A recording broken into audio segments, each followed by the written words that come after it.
Começa agora o Folha no Ar, primeira edição.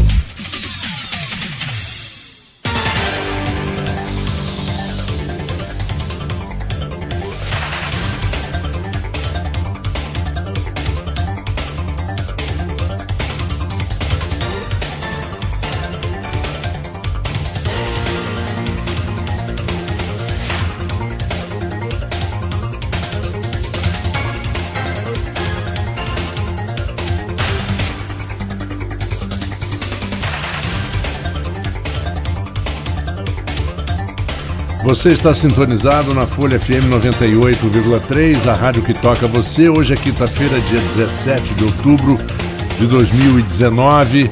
São 7h03. Bom dia a todos os ouvintes. Eu sou Marco Antônio Rodrigues e começa agora o Folha no Ar, primeira edição, oferecimento Laboratórios Plínio Bacelar e Clínica Proteus.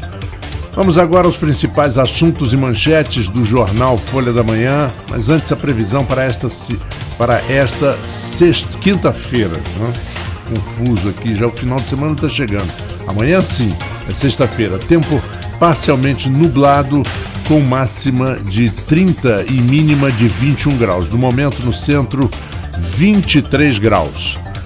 CPI encontra 563 milhões em dívidas com o Fundecam. Indícios de improbidade são contra 5 ex-presidentes. Devedores listados e cópia de relatório para a Polícia Federal, Ministério Público Federal e Tribunal de Contas da União. Menem sugere a citados que já fechem suas delações premiadas. Em flagrante, o vereador é preso na porta da Câmara de São João da Barra por rachadinha. Em sessão onerosa, repasse para Campos será de 6,9 milhões de reais. Tentando voltar ao Legislativo, o TSE julga recurso de Bacelar por mandato. Rede contratualizada, cobranças de hospitais à Prefeitura. Ontem falamos que o Refis oferece descontos de até 100% e hoje, na nossa entrevista, vamos falar com nossos técnicos, né, funcionários da subsecretária da Receita da Secretaria de Fazenda de Campos, Lívia Cavalcante, e também com o diretor de fiscalização, João Dias.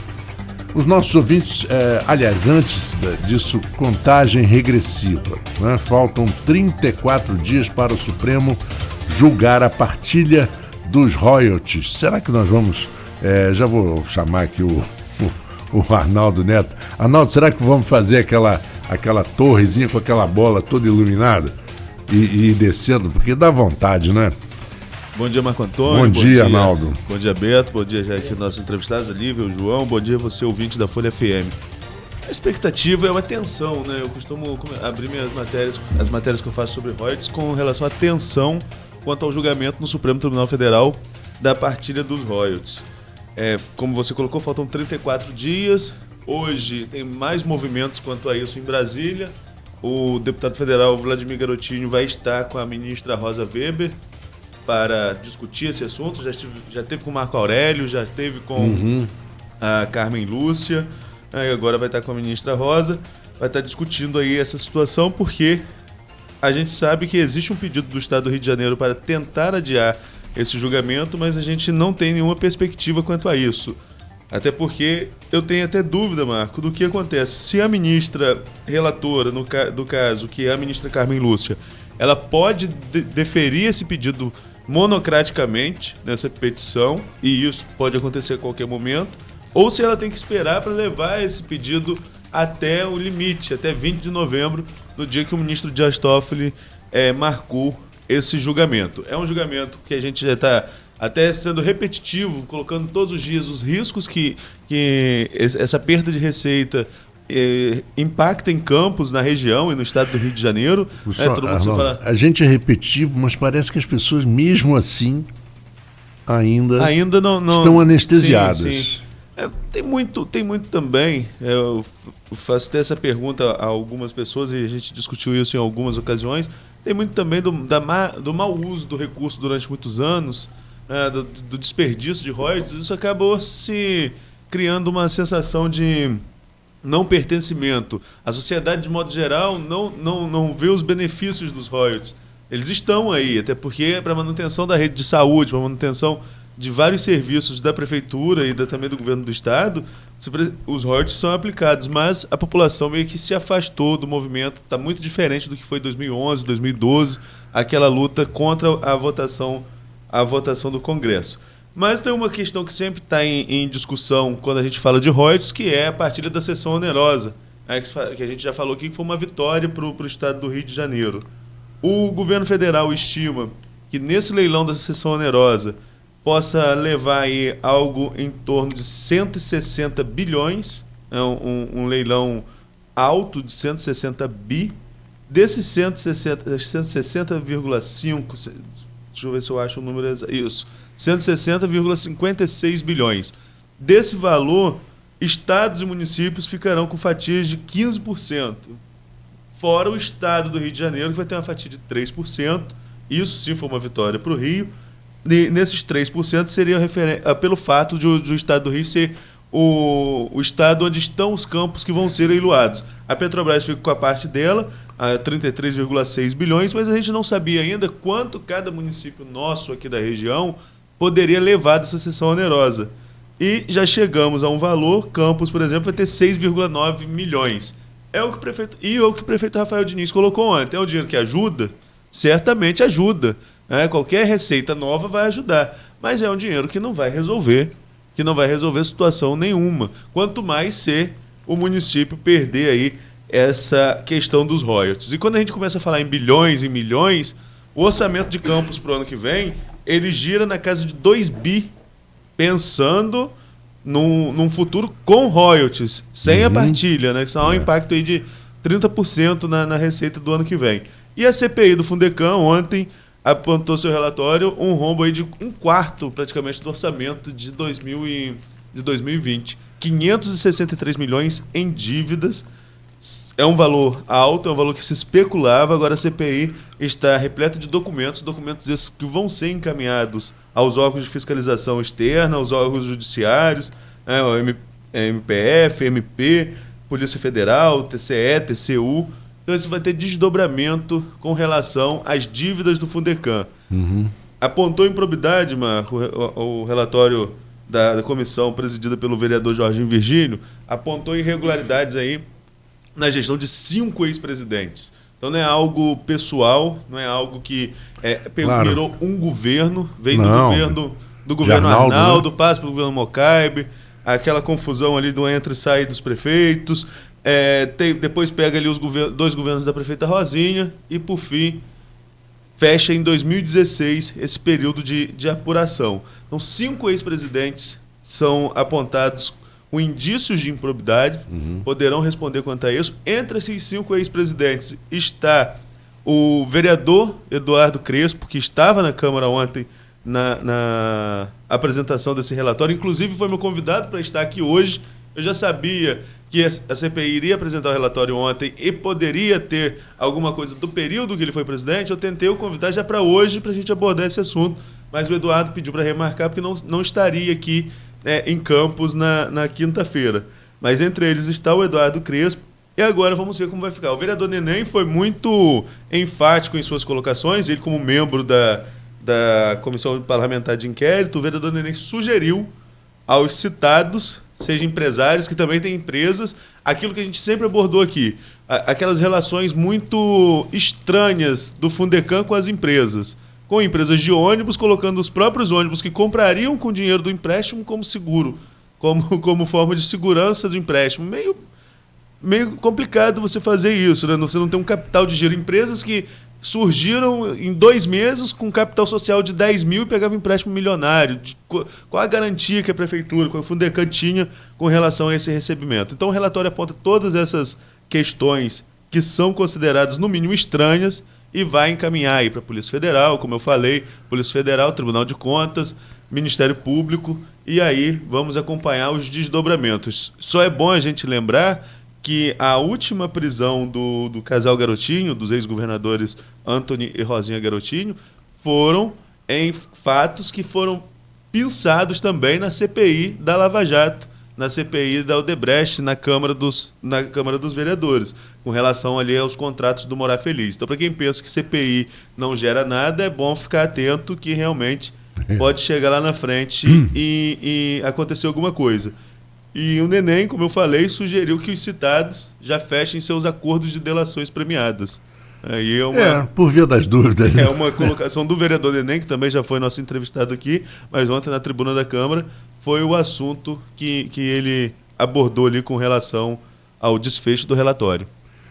Bom, no flagrante, né, delito, o vereador é preso na porta da Câmara de São João da Barra por rachadinha. Eu pensei que eu ia conseguir dormir ontem, sabe, Marco Antônio? Quando eu saí daqui, eu falei imaginava. Com você.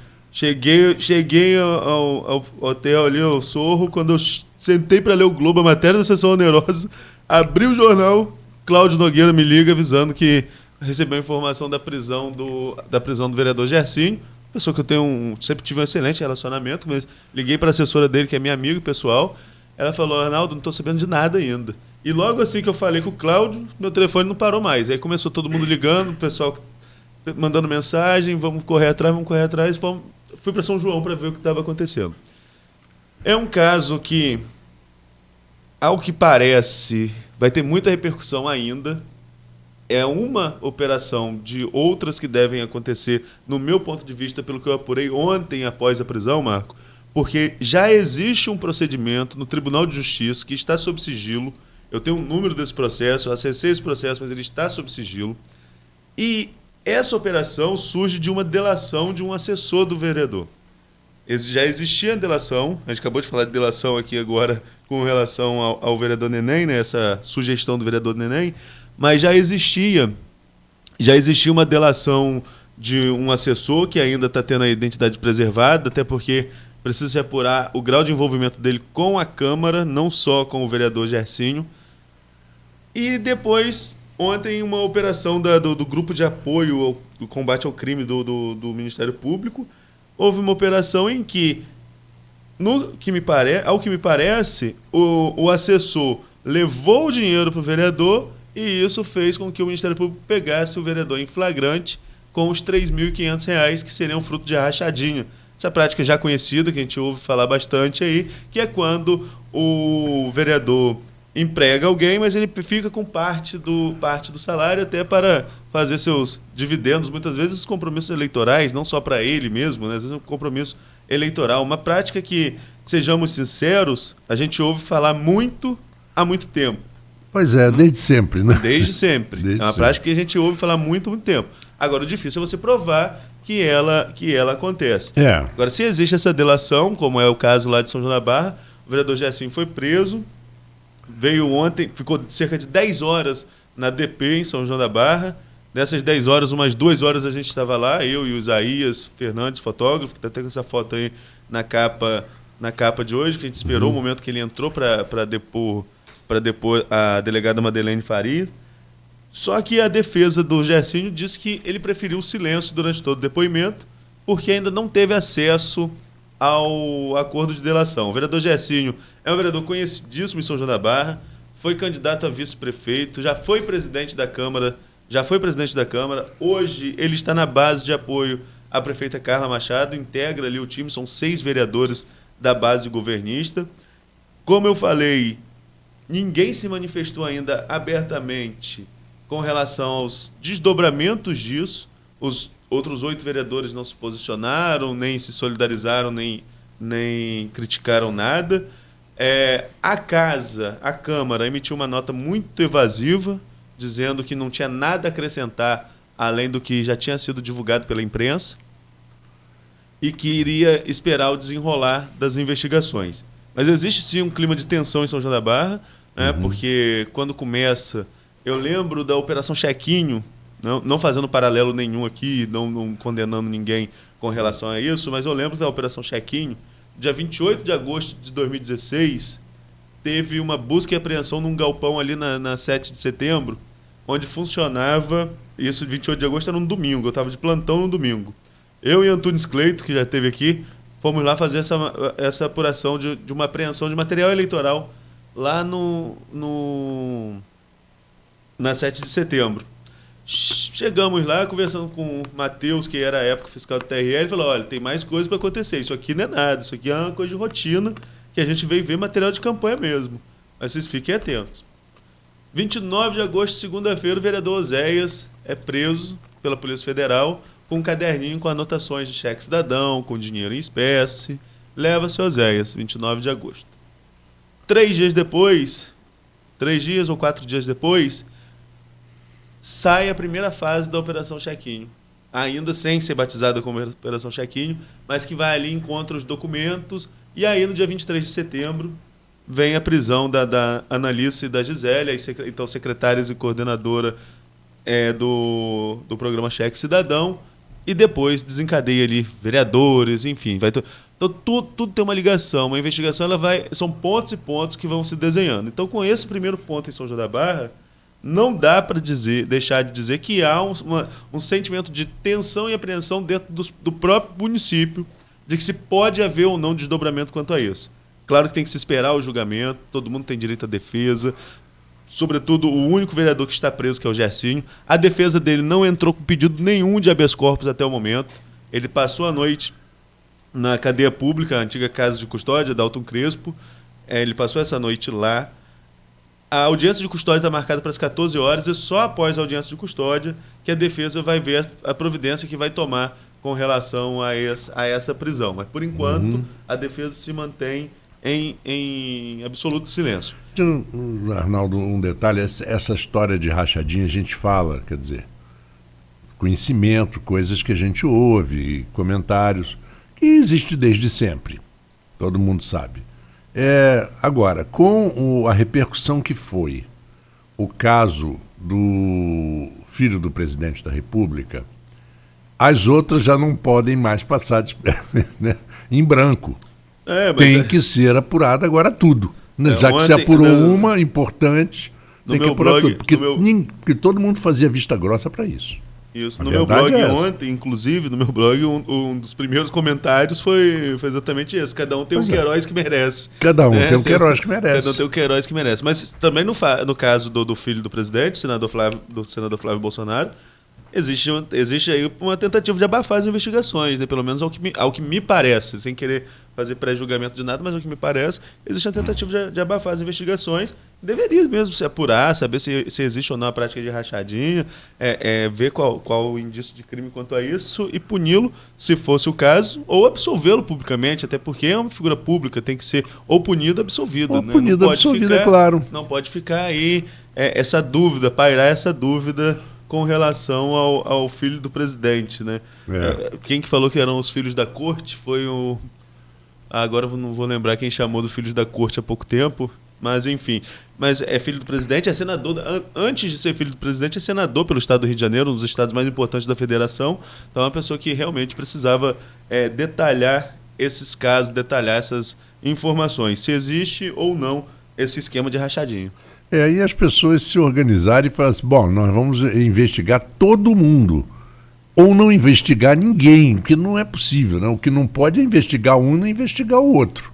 Pois é. E essa história de abafar também, não tem aquela história que o Chico Buarque falava, que no governo do presidente Lula, o Chico disse isso, ele esqueceu de criar um ministério chamado Vai da M. Foi o ministério que o Lula não criou e que deu a tal da M. E tem o Ministério do Abafado também, porque eu nunca vi tanta tentativa de abafar processo e coisa como o Brasil, Arnaldo. Pois de tudo quanto é lado, é municipal, é estadual, é federal. É uma prática, né?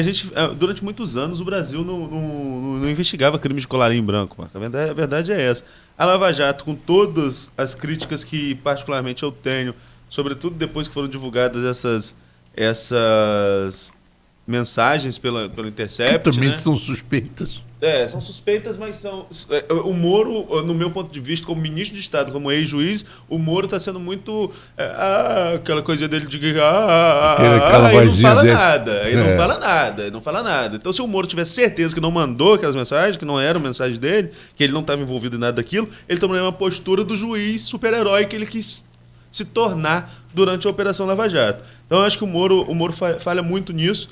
O ministro Gilmar Mendes, que é um ministro que tem essas opiniões controversas, né? Ele falou uma coisa que é pura verdade. O Moro chegou como primeiro-ministro do governo Bolsonaro. Hoje o Moro é quase com um capacho do governo Bolsonaro e o Moro não sabe nem se vai conseguir chegar ao Supremo Tribunal Federal.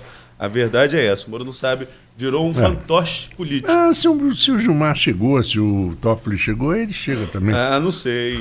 Não sei. Não sei se é interessante para o próprio Bolsonaro ter o Moro como ministro do Supremo Tribunal Federal.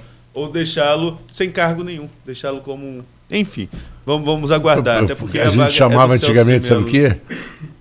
Deixa no purgatório, no limbo. Fica ali, no limbo, no purgatório. Né? Então tem... mas voltando ao que eu estava falando sobre a Lava Jato, apesar de algumas críticas que eu tenho, há alguns pontos adotados na Lava Jato, e isso é questão pessoal, a gente pode debater aqui com qualquer pessoa, mas a Lava Jato fez uma coisa que realmente foi inédita no Brasil, que foi prender empresários. Colocar corruptos na cadeia. Você tem um mensalão que não se pode esquecer lá atrás, acho que foi um julgamento importantíssimo também. Você tem um mensalão, mas a Lava Jato ela faz uma coisa diferente, que ela chega aos empresários, ao cartel dos empresários. Leva o Odebrecht, leva Marcelo Odebrecht, por exemplo, né, era envolvido aí em vários escândalos de corrupção, enfim. A Lava Jato ela mira essas pessoas, então tem um ponto positivo. E antes, como a gente está falando agora da questão da rachadinha, antes ninguém imaginava que se investigaria isso. Era uma prática que poderia acontecer, que poderia ser considerada até mesmo normal, e não existia ali nenhum medo de investigação. Agora, essa questão de São João da Barra ontem, Marco, inclusive, estava no Estadão. Um negócio que repercutiu assim. Eu li no blog, um dos melhores blogs do país, para mim, que eu aconselho a leitura a quem gosta de noticiário político, que é o blog do Fausto Macedo, hospedado no Estadão. Então, uma coisa que passou as fronteiras regionais, virou notícia nacional, e a repercussão disso a gente vai acompanhar nos próximos dias. Bom, lembrando aos nossos ouvintes da Folha FM que vocês podem acompanhar as nossas transmissões através dos aplicativos de iOS e Android, pelo Facebook e YouTube, em Folha FM 98,3, ou pelo nosso site folhafm98.com.br. Tanto no Face, no YouTube e no nosso site você tem um streaming, portanto você vê o que está acontecendo aqui no estúdio em tempo real. E uma outra opção, se você estiver também viajando, é o radios.com.br, que é um acesso também muito fácil para que você possa escutar a Folha FM em qualquer lugar que você esteja. E, Arnaldo, antes de irmos ao intervalo, para voltarmos já com a nossa entrevista, o assunto do dia, eu queria... Ontem nós tivemos 2 médicos aqui. Sim. E eu queria me penitenciar, porque ontem, 16 de outubro de 1846, o William Thomas Green Morton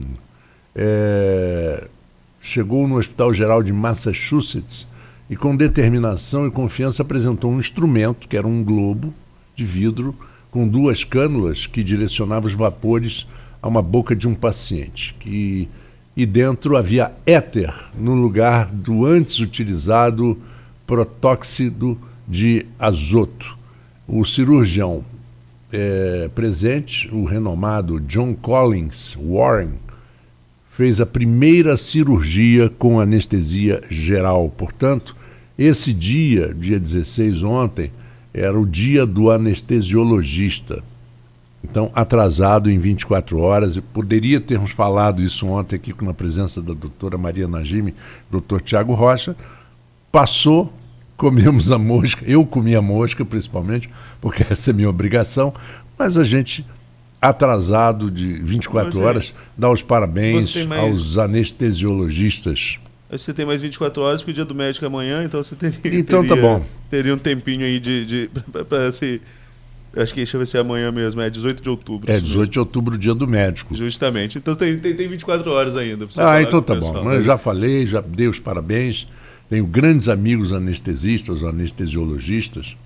Marcos, sim, é importante, mas só para a gente, por falar em ontem a gente anunciou aqui a questão do julgamento da Chequinho. Você está lembrado, né? Claro a gente que sim. anunciou ontem que o STF iria julgar Então é bom, já que a gente anunciou que iria, é bom a gente dar um desfecho. E eu falei o quê? Pauta do STF, tá em pauta. É hoje. Mas pode ser adiado, e foi justamente o que aconteceu. Foi adiada a decisão com relação a essa questão. A gente não sabe quando volta para a pauta, até porque fazia parte da lista do ministro Lewandowski, que era uma lista imensa de julgamentos de processo, então não deu para ser julgado ontem. Por falar em STF, hoje tem um julgamento importantíssimo, que também interfere diretamente na check-in, que é a questão do cumprimento da pena após a condenação em segunda instância. Se vai ser modulado, se não vai ser modulado, se vai ser a partir de agora, se não vai ser. Alguns juristas entendem que a Constituição é muito clara com relação ao cumprimento da pena somente após o transitado e julgado, ou seja, em última instância. Que também não vale para todo mundo. Não, mas são outros modelos. Por exemplo, a gente fala muito, todo mundo fala muito assim, se mudar essa questão da segunda instância, vai soltar todo mundo. Vamos no campo político rapidinho. Só assim a gente passa, por exemplo, o Eduardo Cunha, condenado em segunda instância, não sai. Lula, condenado em segunda instância, sai. Por quê? Porque o Eduardo Cunha tem um outro instrumento de prisão, que é o mandado de prisão preventivo, e por isso ele continuaria preso por esse mandado de prisão preventiva. Já o Lula não. A prisão do Lula é só na questão do triplex. Ele pode ser condenado nos outros processos que estão em curso, mas por hora a condenação dele em segunda instância é só a do triplex. É verdade. Então ele sairia, seria ele, o Disseu também. Agora, o Cabral não. O Cabral tem 12 condenações, e além das 12 condenações tem ali pedidos de prisões preventivas, prisões temporárias. Cabral, eu acho que ele só sai se mudar o sistema penal, sei lá o que vai acontecer com o Cabral. Só se descobrir o Brasil de novo. Pode ser uma boa alternativa para o ex-governador Sérgio Cabral. Mas tem essa questão do Supremo, esses dois pontos importantes para Campos com relação a Chequinho e com relação às condenações em segunda instância, que também abrange a Chequinho. E é muito provável que comece hoje e não termine. E só para fechar a página de política, que ontem, nossa página de política de hoje, da Folha da Manhã, tem 4 matérias que renderiam manchete. As 4 abririam um jornal em qualquer dia, né? O Tribunal Superior Eleitoral, o TSE, vai julgar hoje um recurso do ex-vereador, ex-presidente da Câmara, Marcos Bacelar, que vai tentar voltar ao seu mandato, voltar à Câmara. O vereador Marcos Bacelar, ele assumiu por uma decisão da ministra, se não me falha a memória, da então ministra Luciana Lócio. Ele não tomou posse junto com os vereadores. Quando a Luciana Lócio revalida os votos do Bacelar, a então vereadora Cecília Ribeiro Gomes, posteriormente condenada na Chequinho também, ela perde o mandato no cálculo, na recalculagem eleitoral, e o Bacelar assume. Depois, o julgamento acontece, o Bacelar perde o mandato, e quem entra é a Rosilane do René, do PSC, que é quem está exercendo o mandato. Agora o TSE vai julgar. Essa sanção de inelegibilidade do Marcos Bacelar é com relação ao período que ele foi presidente da Câmara, salvo melhor juízo também, com relação à prestação de contas. Então é uma coisa bem anterior ao período de agora, e o TSE deve definir a situação de Marcos Bacelar, que pode gerar aí mais uma mudança de muitas que aconteceram nessa legislatura na Câmara de Campos. Acho que a gente, de memória, é até difícil lembrar quantas alterações aconteceram devido aí a N condenações na Chequinho. Tem esse processo do Bacelar, tem os vereadores que saíram para ser secretário, um extenso vai e vem judicial, né? Muitas vezes judicial. E por falar que essas questões são judiciais, eu já lembro, desde já, antes da gente entrar na entrevista aqui sobre a questão do Refis, eu lembro que hoje eu estarei aqui de volta às 6h15, junto com a Luísa. Assim, não percam. Importantíssima a entrevista do Dr. Ralf Manhães. Eu, a Luísa e o Cláudio Nogueira estaremos entrevistando o juiz Ralf Manhães, um dos juízes responsáveis também pelo julgamento da Chequinho em primeira instância. Então vamos agora ao pequeno intervalo no Folha no Ar, primeira edição. Quando voltarmos, então, nosso papo com a Lívia Cavalcante, o João Dias, da Secretaria de Receita da Fazenda do município de Campos, e já voltamos. O oferecimento do Folha no Ar, primeira edição, é do Laboratório Plínio Bacelar e Clínica Proteus. Chegou a sua nova forma de andar em